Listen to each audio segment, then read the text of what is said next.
లడ్డు అంటే బాలపూర్ వినాయకుడు, ఇక బడా గణేశుడు అంటే ఖైరతాబాద్ గణేశుడు. గట్ల అయిపోయింది కదా మన కాడ. ఇక వినాయకుని పండుగ అత్తందంటే చాలు ఇక అందరి మెదళ్ళల్లా ఖైరతాబాద్ గణపతి మెసులుతాడోల్లా. ఈ తాప ఎంతెత్తున నిలబడతాడో, ఏ అవతారంలో దర్శనం ఇస్తాడో. 10 రోజులల్లా ఏదో ఒకనాడు మోగా చూసుకొని బరాబర్ పోయి రావాలి. ఇక ఇట్లా అందరు అనుకుంటారు కదా, ఇక పెద్ద గణపైన మొక్కి రావాలని అందరు ప్లాన్లు వేసుకుంటా ఉంటారు. ఇక నేను కూడా అనుకున్నా, కాకపోతే ఎప్పుడు కుదురుతుందో నాకు.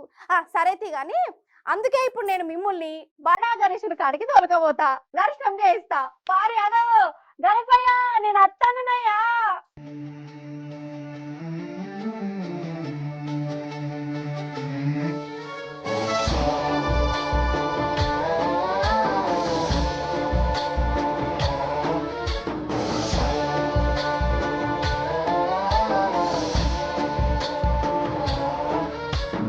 गणनायकाय गणदैवताय गणाध्यक्षाय धीमहि।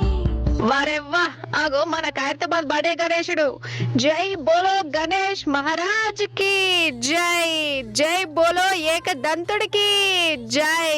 మొత్తం 69 అడుగుల ఎత్తులో నిలబడ్డాడు పెద్ద గణేష్. ఈ గణపతిని చూసేందుకు నాకైతే 2 కళ్ళు జాలలే. నా మెడలు కూడా గుంజినాయి. ఇక జనాలు చూడు ఉష్క పోతే రాలనంత మంది వచ్చిర్రు.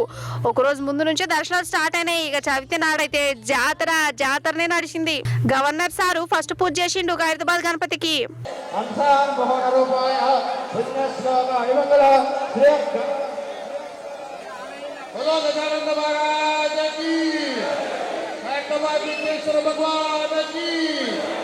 ఓ దిక్కు జోరు వార పడుతున్నా భక్తులు మాత్రం అస్సలు తగ్గేదలే అన్నట్టు వచ్చిరోలు ఆ బడే గణేశుని కాడికి.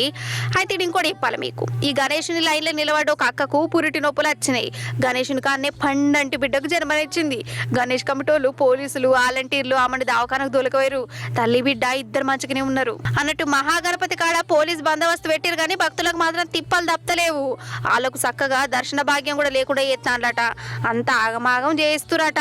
ఇక సెప్టెంబర్ 7 దాకా ఈ పెద్ద గణపతి ఈయన నిల్చుంటాడు కాబట్టి మోకా చూసుకొని ఒక రోజు పోయి దర్శనం చేసుకోవాలి మీరందరూ. నేను కూడా పోతా, రేపు ఎల్లుండో ఇక.